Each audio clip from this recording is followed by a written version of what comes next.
G'day, my name's Cockatoo Paul. This is Mr. Pickles, the cockatoo from hell. We're lucky enough to be in beautiful Byron Bay this week to talk to some of the travellers here about some of the plants that they can use for food and medicine. He's pretty keen to go and eat some flowers, so let's get into it.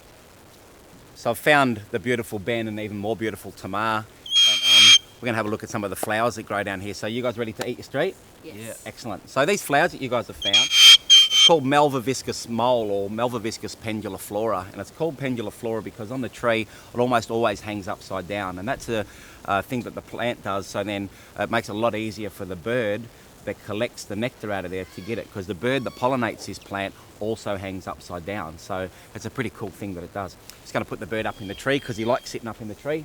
There you go, boy. The way we identify this flower, it's pretty easy. It's got 5 petals on it, okay? See how they're arranged in a spiral? It always has 10 little balls sticking out the end, and that's actually another trait that the plant uses to attract birds, because the bird knows that when it's got the little balls sticking out the end, it means the nectar is ready. So how we do this, you just basically get a nice little pinch on the flower, just give it a gentle twist. So try yours, Tamar. Twist it around like this, back and forth a few goes as normally works good. One hand on the green bit, one hand on the red bit, and pull the flower out like that, okay? And then you can always tell if you have the nectar in there. So if you just give it a gentle squeeze, a little bit of a drop of nectar will come out there, and just pretend that's a big joint you bought in Nimbin last week, and go. So taste that. So that's pure sweet. fructose.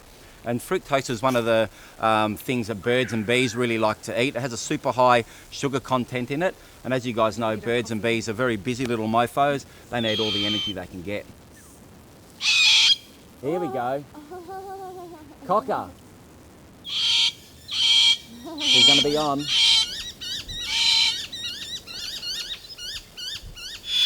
So what we've got here is some pretty typical bird wars. What's happened is the noisy miners have seen Mr. Pickle sitting in their plant, and one's come over and started to do the call. Now they're all going to come over because these guys, they attack in a mob and they're very protective of their one area. The noisy miners are a really popular bird in the cities of Australia. One of the main reasons it's doing really well is because it's learnt to adapt to some of the foreign plants like the Malvaviscus here. Just like the native birds, they come and hang upside down and they'll stick their tongue in the end, but sometimes the flower's too long for the bird's beak and its tongue. So what they do is they'll pick a little hole in the side of the flower so they can actually get their tongue down into where all the nectar is.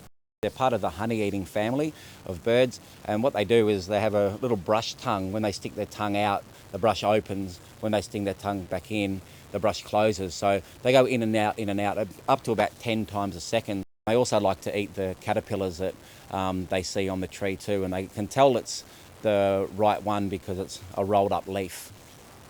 Another way you can tell you've got the right plant is the stamen on this. It's actually twisted around and it looks a little bit like a piece of string. That's really cool, isn't it? Actually looks like a rope. Like a spiral. Yeah. And can you eat this as well? Yeah, just have a bite of it. I tend not to eat this one, but that's all right. They look good in It salads. tastes just like the goo. The goo, the nectar. The nectar. You can cook and eat the leaves of this plant as well. They're not much chop, but always remember when you eat them, try to go for the youngest ones because they're a lot more tender. They're not as tough. And also, you can see on this one here, it's actually had a bit of insect activity too. So you don't want to be eating ones that have been damaged. So I've got a really good saying, and that is, if it looks like crap, don't put it in your mouth. Makes sense, doesn't it? So yeah, they're all right. You can just eat them raw too, but much better cooked. Have a slightly lemony taste.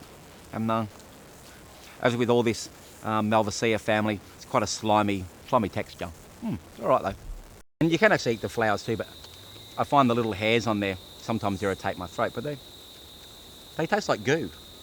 And it definitely grows in England, Tamar. Does it really? It does, and I know that because one day I was watching The Bill, you know that TV program you have, and they crash tackled some guy down a little dark alley and had a big close-up of his head like this, and right there was a Malvaviscus flower. So, so that's pretty exciting, isn't it? Seen them back home. This is pretty much the story of my life. Wherever I walk around, I always get attacked by different birds coming to protect their territory because they don't know that he's on his way in and on his way out. So you don't like him much, do you? Hey? Poor little bugger. Sometimes he'll fly off and down a main street of a town and land on the tallest building, because that's what cockatoos do. They like to get up as high as they can and have a look out. And one of the Aboriginal words that they use for this means the lookout bird. So it's good, isn't he? Show us the crest. Woo! Good boy. Let's get out of this noisy miner zone, eh? Wings, 1, 2, 3. Woo!